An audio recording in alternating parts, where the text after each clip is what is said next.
Imagine a woman stepping into sunlight after 24 years of living in absolute darkness. Her skin pale as paper, eyes fearful, unable to look directly at anyone. She's 42 years old, but looks like a ghost from a distant past. Elisabeth Fritzl wasn't the victim of an ordinary kidnapping. She was the victim of the very man she called Dad, the one who turned the family basement into a dark prison, where 7 children were born in sin and silence. What could turn a father into history's most brutal monster? Welcome to the Case Files, where we explore the most shocking and mysterious cases in criminal history. Today, we're going deep into one of the most horrific stories ever recorded, a story about the ultimate evil that can hide within the most ordinary-looking homes. This isn't just a story about victim and perpetrator, but about the terrifying silence of an entire community for nearly a quarter century. In this episode, we're taking a deep dive into the infamous case of the Basement Monster, Elisabeth Fritzl's 24 Years in Hell. Background and origins of evil. The story begins in the town of Amstetten, Austria, in the 1970s, 1980s, a peaceful countryside with charming little houses and quiet life. Josef Fritzl, born in 1935, was an electrical engineer with a stern appearance, known by neighbors as a quiet, hard-working man. He lived with his wife Rosemarie and 7 children in a comfortable 3-story house at 40 Yibstrasse. Elisabeth, born April 6, 1966, was Josef's youngest daughter, a beautiful girl with bright blue eyes and a cheerful smile. No one could imagine that behind the appearance of a normal family lay the darkest secret in modern criminal history. But were there any warning signs of the coming tragedy? In fact, Josef had a history of domestic violence. He was sentenced to 18 months in prison in 1967 for raping a 24-year-old woman in Linz. Within the family, starting in 1977, when Elisabeth was only 11 years old, Josef began sexually abusing his daughter. And from the time she was 13, he had been secretly planning the most horrific crime of his life, preparing the hell basement. From 1981-1982, Josef began renovating the house's basement under the guise of a personal project, and strictly forbade anyone in the family from approaching this area. As an electrical engineer, Josef's frequent digging and moving of construction materials didn't raise anyone's suspicions. He spent 3 full years building a secret room measuring 35 square meters, only 1.7 meters high, shorter than an adult's height. The room was equipped with electrical systems, completely soundproofed, with a toilet, sink, gas stove, and small refrigerator, as well as a single bed. The entrance was carefully concealed behind a 500-kilo-long shelf, which could only be opened with a complex code and remote control that only Josef knew. He even installed an alarm system to know when anyone approached this area. The terrifying thing is that Josef calculated everything in detail and scientifically. He knew that sound couldn't escape, knew how to provide enough oxygen for people in the basement without being detected, and most importantly, he knew how to keep the secret for decades. The fateful day, August 28, 1984. "Elisabeth, come down to the basement and help me carry this new door up to the garage," Josef called to his daughter, with the same tone as always. This was the last thing Elisabeth heard from her father in the free world.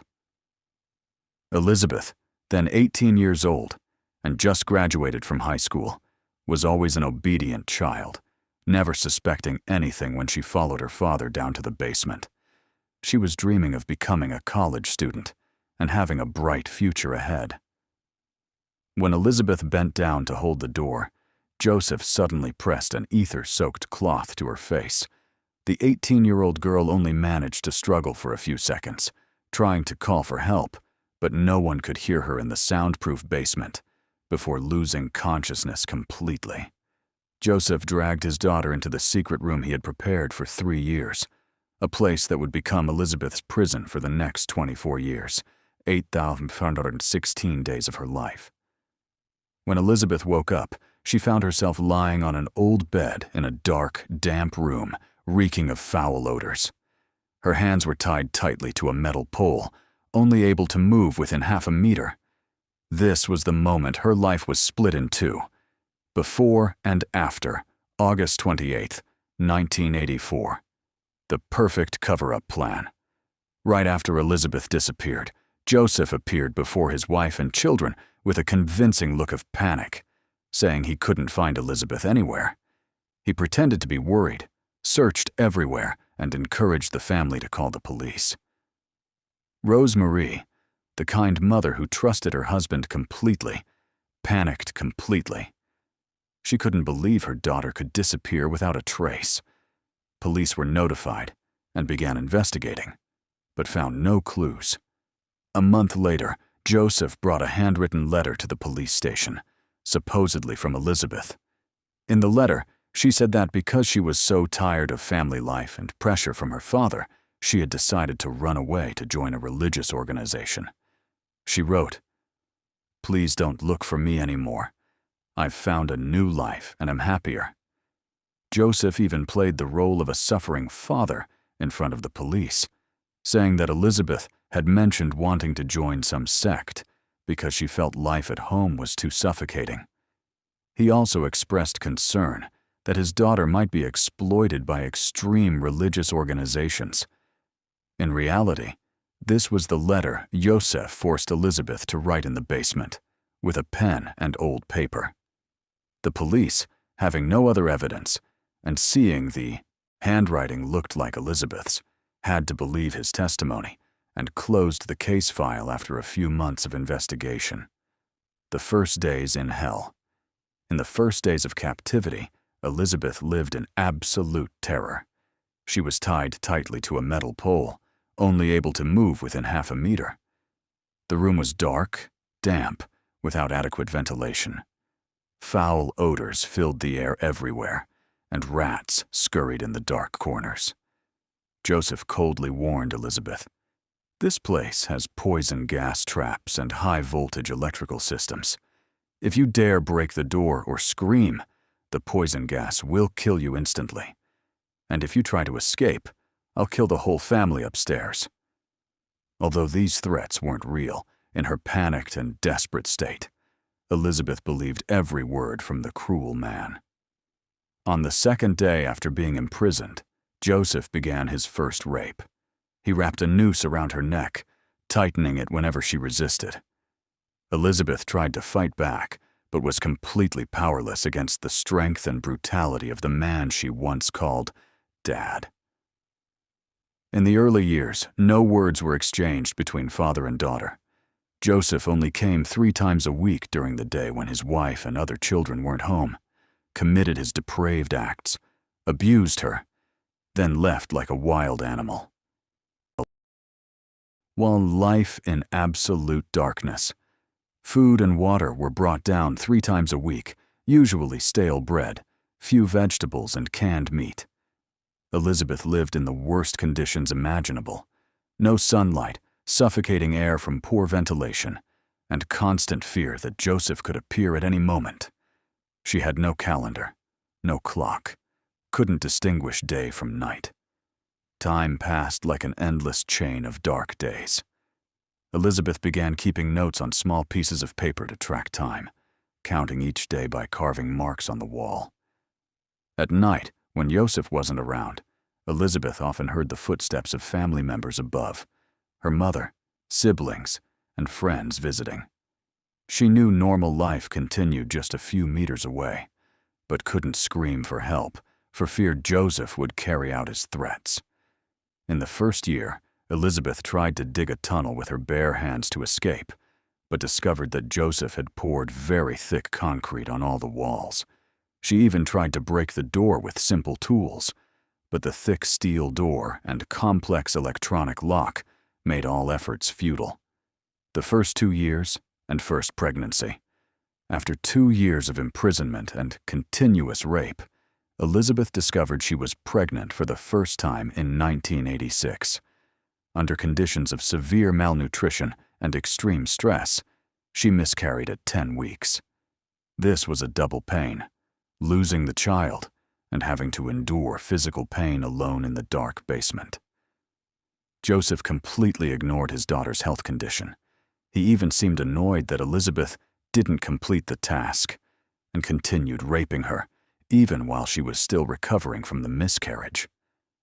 During this time, Elisabeth began keeping a diary on pieces of paper and old fabric to record every detail of what she had to endure.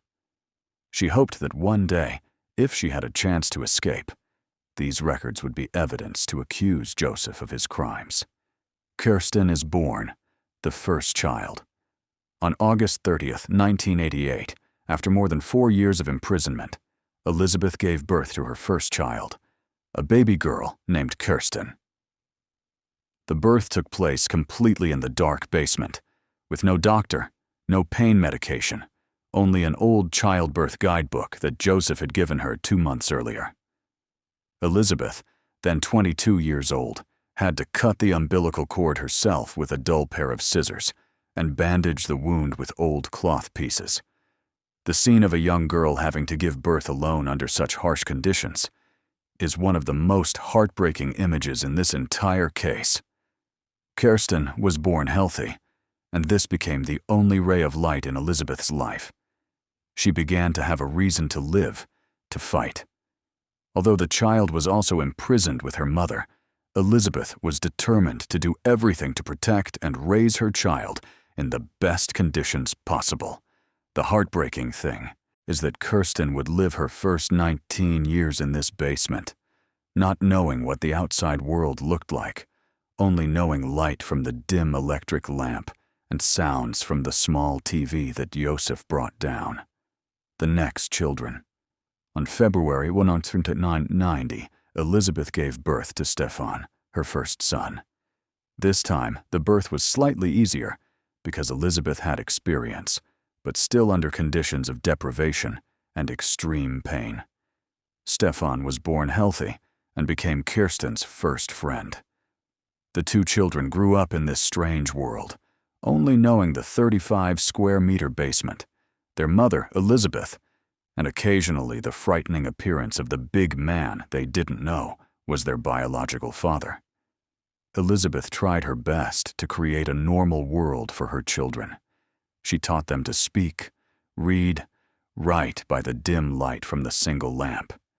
She told fairy tales, sang lullabies, and explained about the outside world that she herself had forgotten after many years. On August 29, 1992, Lisa was born, the second daughter. But Josef had different plans for baby Lisa. The basement was now becoming too crowded with 4 people, and the crying of children could make neighbors suspicious. The foundling plan begins. In May 1993, when Lisa was 9 months old, Josef implemented his first plan to reduce pressure in the basement. He forced Elisabeth to write a letter according to his instructions, then brought Lisa upstairs and placed the baby in a cardboard box in front of the house at night. The next morning, Rosemary discovered a child in front of the house, along with a handwritten letter. "Mom can't take care of the child. Please raise the baby for me. Elisabeth." Rosemary, who hadn't seen her daughter for 9 years, was overjoyed thinking that Elisabeth was still alive and trusted the family to entrust her child to them. She immediately called police and applied to adopt the child. Josef played the role of a worried father, appearing surprised but ready to adopt his grandchild. The irony was that Lisa was raised in the same house where her biological mother and siblings were imprisoned right below. She got to go to school, play in the garden, and live a normal life, while Elisabeth had to watch her child being taken away without being able to do anything. Monica and Alexander. The next discoveries. On February 26, 1994, Monica was born. And like Lisa, in December 1994, 10-month-old Monica was discovered in a stroller in front of the house. This time, Rosemary also received a phone call from a female voice that sounded like Elisabeth. I left it there, then hung up. Despite her doubts, Rosemary still believed that Elisabeth was living somewhere and couldn't raise children. She continued to adopt Monica and care for her like her own child. On April 28, 1996, Elisabeth gave birth to twins, 2 boys, Alexander and Michael. However, Michael was born with serious health problems. Elisabeth begged Josef to take the child to the hospital, but he refused outright. What will be, will be. If it lives, it lives. If not, so be it, Josef said coldly. Baby Michael died after 3 days for lack of medical care. Josef personally burned the baby's body in the furnace in the basement, in front of Elisabeth and the children. Alexander was lucky to survive, and 15 months later was discovered in front of the house like his 2 sisters before. The boy was also adopted by Rosemary and lived upstairs, expanding the basement. By 1993, with 4 people living in the 35-square-meter basement, Elisabeth, Kirsten, Stefan, and Felix, who would be born in 2002, the space became too cramped. Josef had to expand the area to 55 square meters, but couldn't hire workers to avoid being discovered. He forced Elisabeth along with Kirsten and Stefan, the 2 children then 5 and 3 years old, to use their bare hands to dig soil, move rocks, and expand the basement for many years. This was cruel and exhausting work, but Elisabeth had no other choice. This expansion process lasted for years. Elisabeth and the children had to dig soil by hand, put it in small plastic bags, then Josef would bring it upstairs and dispose of it. Elisabeth's hands were constantly scratched and bleeding, but she had no bandages for care. Felix, the last child. On December 16, 2002, Felix was born, Elisabeth's 7th and final child. At this time, Elisabeth was 36 years old, having gone through 18 years of imprisonment. Josef decided to keep Felix in the basement because he thought his wife couldn't take care of another child. Felix grew up with his mother and 2 siblings, Kirsten and Stefan, in the basement. The boy didn't know the outside world existed and considered the basement his entire universe. Living conditions, getting worse. Over time, living conditions in the basement got worse. Poor ventilation, high humidity caused mold to grow everywhere. Elisabeth and the children frequently suffered from respiratory diseases. When power was cut, which happened often and lasted up to 10 days, the whole family had to live in absolute darkness. Food in the refrigerator spoiled, there was no hot water, and most electrical equipment couldn't be used. Elisabeth continued keeping her diary, counting each day by carving marks on the wall. She taught the children to read and write by the light of the old dim TV. She told them about the outside world, about plants, animals, the sea, things she herself had almost forgotten. The 2000s, hope and despair. Entering the 21st century, Elisabeth had gone through nearly 20 years of imprisonment. She was now a middle-aged woman with 3 grown children. Kirsten, 12 years old, Stefan, 10 years old, and newborn Felix. Kirsten, the eldest child, began having serious health problems. Inbreeding and terrible living conditions had affected her development. Stefan also showed signs of developmental delays and psychological problems from never being exposed to sunlight. Elisabeth, although exhausted and desperate, still tried to maintain spirits for her children. She taught them everything she knew, from basic math to world history that she remembered from school.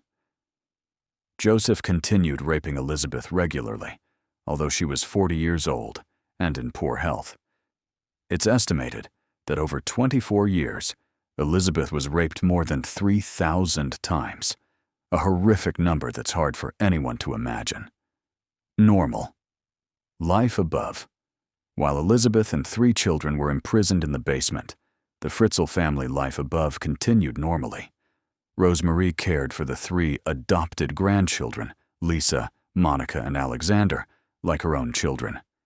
These 3 children went to school, had friends, played in the garden, and swam in the pool, a completely different life from their biological siblings. Josef continued playing the role of father and exemplary grandfather. He even participated in community activities and was praised by neighbors for his dedication to family. Neighbors never suspected anything about the strange sounds from the basement because Josef had soundproofed very well.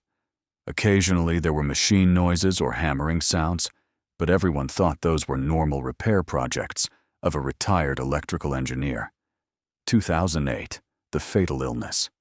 By April 2008, Kirsten, now 19 years old, began having seizures and severe headaches. Her condition worsened, and on April 19th, Kirsten suddenly fell into a coma due to severe brain oxygen deprivation. Elisabeth, in a state of complete panic, begged Josef to take her child to the hospital. This was the first time in 24 years she made such a request with a mother's desperation. Josef initially refused, but when he saw Kirsten could die, he feared everything would be discovered. He forced Elisabeth to write a letter explaining Kirsten's condition, then took her to the hospital, claiming she was his granddaughter found in critical condition in front of the house. Amstetten Hospital, where truth began to emerge. When Kirsten was brought to Amstetten Hospital, doctors immediately noticed abnormal conditions. The girl had pale skin like someone who had never been exposed to sunlight, serious health problems, and most importantly, blood tests showed she suffered from a rare disease that only appears in children born from incestuous parents. Dr. Reiter, who was treating Kirsten, requested to meet the girl's mother to understand her medical history. Josef claimed that Kirsten's mother, Elisabeth, had been missing for years, and her whereabouts were unknown. He gave the doctor a letter Elisabeth had written, according to his instructions, explaining her child's condition. But Josef's evasive attitude, contradictory statements, and unreasonable details in his story made doctors suspicious. On April 22nd, Dr. Reiter decided to call police. On April 25th, the hospital made a public appeal on television, asking Kirsten's mother to come to the hospital to provide necessary medical information for treatment. Elisabeth's appearance. On April 26, 2008, after 24 years of disappearance, Elisabeth Fritzl suddenly appeared at Amstetten Hospital. This was a historic moment, the first time in nearly a quarter-century that she saw sunlight.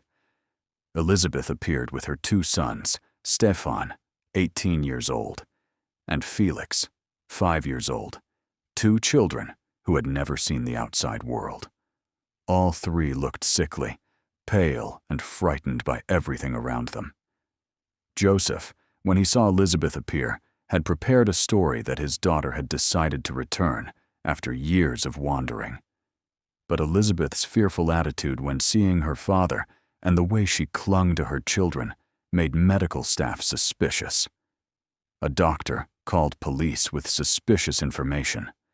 Police arrived immediately and detained both Josef and Elisabeth for questioning. Historic testimony. Initially, Elisabeth refused to cooperate with police. She told them, "No one will believe me. No one will believe if I tell the truth."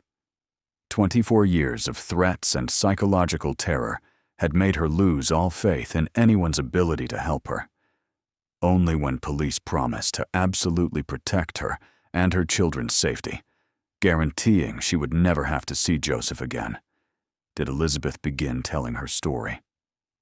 For 2 full hours, Elisabeth recounted the entire 24 years of hell.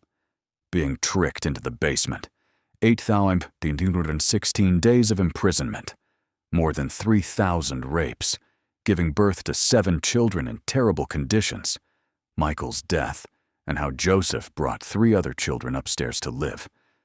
Police initially found it hard to believe this story because it was too horrific and complex. but the specific details Elisabeth provided, along with her and her children's health conditions, convinced them this was the truth. Josef's arrest. On April 27, 2008, Josef Fritzl was officially arrested. In the first 24 hours, he still tried to deny and make up other stories. But when police confronted him with Elisabeth's detailed testimony and threatened to search the entire house, Josef finally had to admit. He showed police the location of the secret basement. If you want to find the basement, move the heavy bookshelf in the basement. There's a steel door with the code 9543672. Inside is where I kept Elisabeth. Discovering the basement. When police conducted the search, they discovered the carefully concealed entrance. The thick steel door opened with the complex code, as Josef had indicated. Stepping inside, everyone was shocked by the scene before them. The basement consisted of 4 small rooms, with ceilings only 1.7 meters high, damp, dark, and reeking of foul odors. There was an old bed, a small TV, refrigerator, and old gas stove. On the walls were thousands of marks that Elisabeth had carved to count days. Most importantly, police found Elisabeth's thick diary recording details of 8,516 days of imprisonment. Each page contained shaky writing, telling of pain, fear, rapes, and rare happy moments with her children. An investigator described, "This is a prison designed and built, with planning and detailed calculation. I can't imagine how anyone could survive in such conditions for 24 years. Public reaction. When news of the case was announced, all of Austria and the world were shaken. International media flocked to the small town of Amstetten. Josef Fritzl was called the basement monster and devil in human form. The Fritzl family's neighbors all expressed shock and disbelief. One neighbor said, "Josef was a quiet man, but I thought he was just not very talkative. No one could have suspected such horrible things were happening right under our feet." The Austrian government had to issue an official statement condemning Josef's actions and promising maximum support for Elisabeth and her children.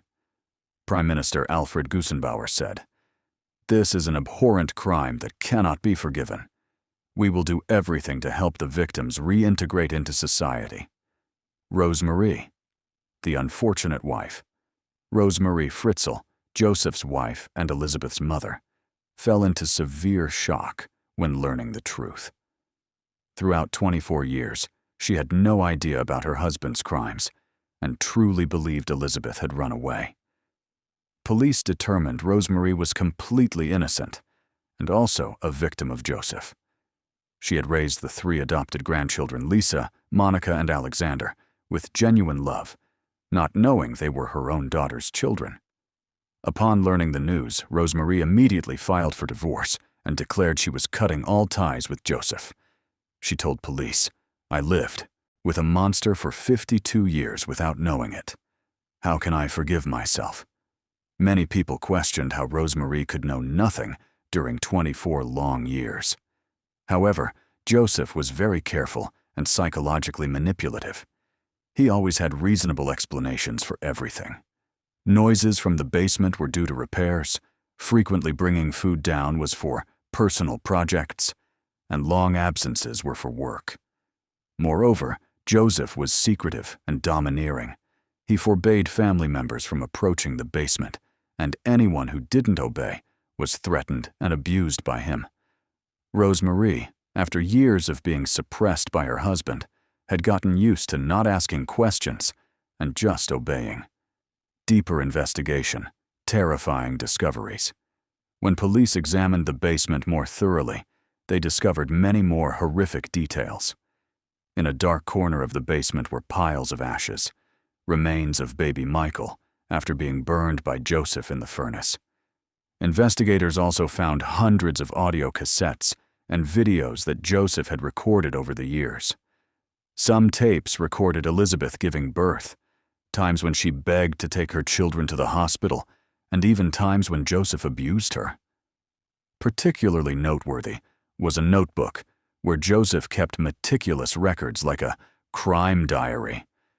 He recorded each rape, evaluated Elisabeth's performance, and even drew diagrams planning basement expansion.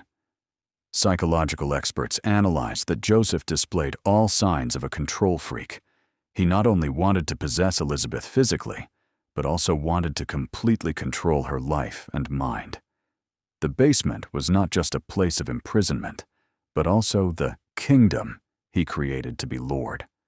Extended investigation. Police expanded the investigation to see if Josef had committed similar crimes against anyone else.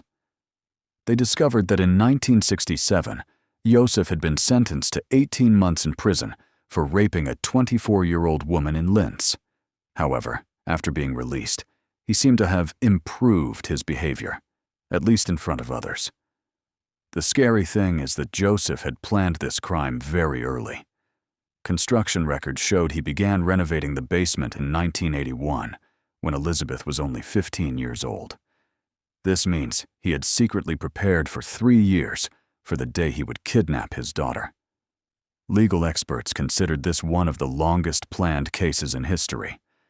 Josef didn't act on impulse or emotion, but was a cold calculator executing a brutal plan systematically. The victim's health condition.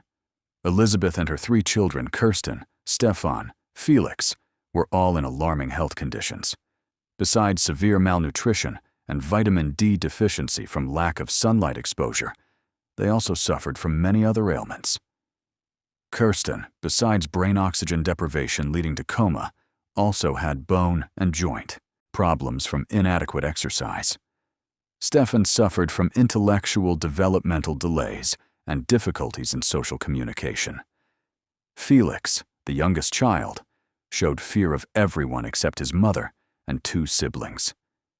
Doctors determined that all 4 people needed long-term psychological treatment to reintegrate into society.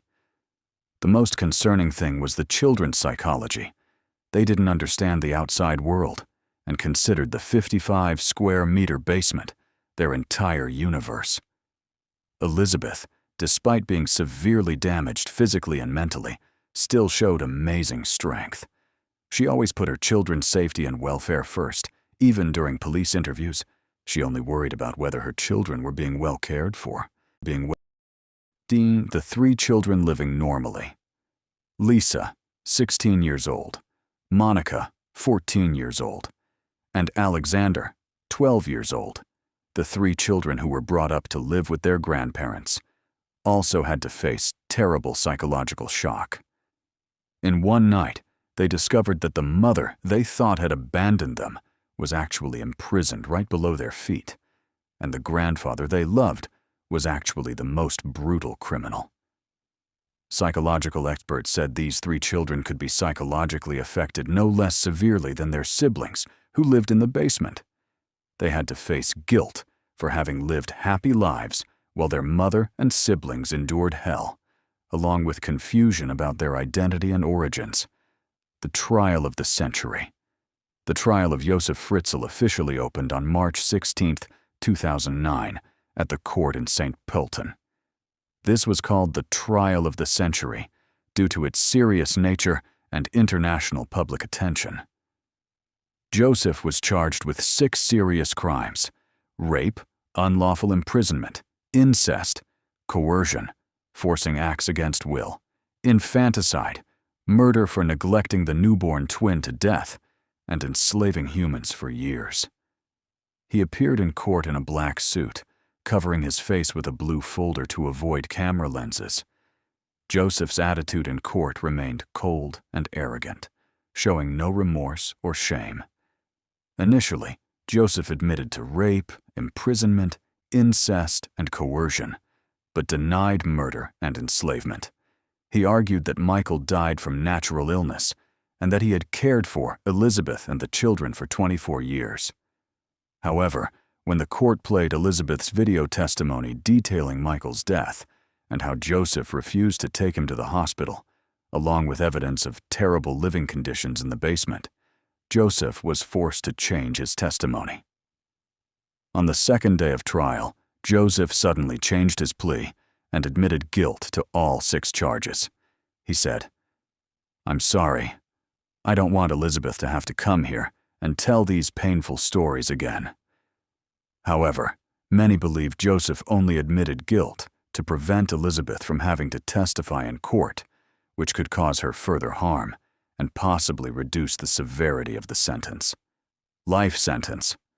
After 3 days of trial, on March 19, 2009, the court sentenced Josef Fritzl to life imprisonment without parole. He was imprisoned at Stein Maximum Security Prison, where Austria's most dangerous criminals are held. Judge Andrea Humer said in the sentence, "The defendant's actions were brutal and unforgivable. You turned your own daughter into a slave, robbed 24 years of her freedom, and caused irreparable damage. This is one of the most serious crimes in Austrian history." Josef heard the sentence without any reaction. In his final statement, he said he would not appeal and accept the consequences of my actions. However, due to loopholes in Austrian law at the time, there was a possibility Josef could be considered for parole after 15 years, i.e. in 2024, if he showed good rehabilitation. This outraged public opinion, and the Austrian government had to promise to consider amending the law. New life under protection. After being freed, Elisabeth, now 42 years old, along with her 6 surviving children, Kirsten, Stefan, Felix, Lisa, Monica, and Alexander, received maximum protection from the Austrian government. They were taken to a secret location called Village X, a specially built complex with strict security systems. Village X is a separate residential area surrounded by high fences with 24/7 security cameras and constant police patrols. The place is designed like a small community with full amenities, classrooms, medical rooms, play areas, and even a small garden, so the family can gradually get used to open spaces. Initially, Elisabeth and the 3 children who had lived in the basement all showed fear of large spaces. They were used to living in confined spaces and felt unsafe seeing the open sky. Kirsten initially even refused to go outside because she feared the ceiling would collapse. The integration process was very slow and required patience from specialists. Elisabeth and her children had to learn everything from scratch: how to use phones, understand money, communicate with strangers, and even how to eat normal foods. Treatment and recovery process. A team of psychological, social, and medical specialists was specially assigned to support Elisabeth's family. They had to face unprecedented challenges in psychiatric medicine history. Stefan and Felix, the 2 sons, faced the greatest difficulties in integration. They didn't understand basic social concepts, didn't know how to play with other children, and often had panic attacks when meeting strangers. Kirsten, although she had awakened from her coma, still had long-term health problems. She needed many months to relearn how to speak and move normally. Elisabeth proved to be the strongest in the family. She quickly adapted to the new life and always encouraged her children. However, specialists said she still had frequent nightmares and was always in a state of high alertness. The 3 children, Lisa, Monica, and Alexander, also needed psychological support to deal with guilt and confusion about identity. Suddenly, learning that their biological mother and siblings had endured hell while they lived, happily was a terrible shock for teenagers. Elisabeth changes name and starts over. In 2009, Elisabeth officially changed her name to protect her identity and begin a new life. She didn't want her children to carry the Fritzl name, a name that had become a symbol of crime. With government support, Elisabeth began learning to drive, learning to use computers, and gradually getting familiar with the modern world. The amazing thing is that after everything she had been through, she still kept her ability to love and trust. Elisabeth showed particular interest in her children's education. She wanted her children to have the opportunities she had been denied. Although she couldn't attend university as she had dreamed in her youth, Elisabeth continued studying constantly to be able to teach and support her children in the best way possible. Rosemary and efforts to reconcile. The relationship between Elisabeth and her mother, Rosemary, was initially very tense. Elisabeth felt angry because her mother had lived with Josef for 24 years without discovering anything. Meanwhile, Rosemary was haunted by guilt and blamed herself. It took many months of psychological treatment before mother and daughter began to understand and forgive each other. Elisabeth gradually realized that her mother was also a victim of Josef, and Rosemary also understood her daughter's pain. Rosemary moved to live near Village X to be able to see her children and grandchildren regularly. She became an important source of support for Elisabeth in caring for the grandchildren, especially the 3 children Lisa, Monica, and Alexander, whom she had raised since they were small. Josef in prison. The final years. Josef Fritzl is currently serving his sentence in a special detention unit at Stein Prison.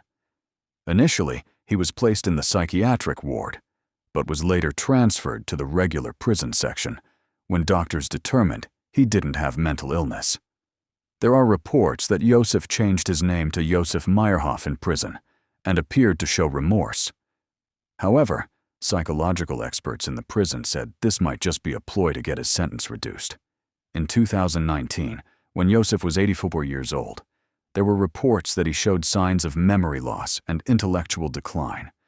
However, many people suspected this was fake illness behavior to be transferred to a lighter detention regime.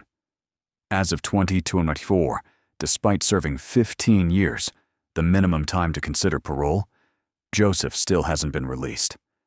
Pressure from public opinion and the victim's family has caused the Austrian government to reject all parole proposals. Impact on Austrian society. The Elisabeth Fritzl case left a deep impact on Austrian society. The country's parliament quickly reviewed laws related to pardoning serious criminals, strengthened neighborhood, security inspection systems, and improved child protection measures. The case also changed how Austrians viewed domestic violence and warning signs. Many education and awareness programs were deployed to help communities recognize and report suspicious cases. The town of Amstetten, where the tragedy occurred, had to face unwanted attention from world media.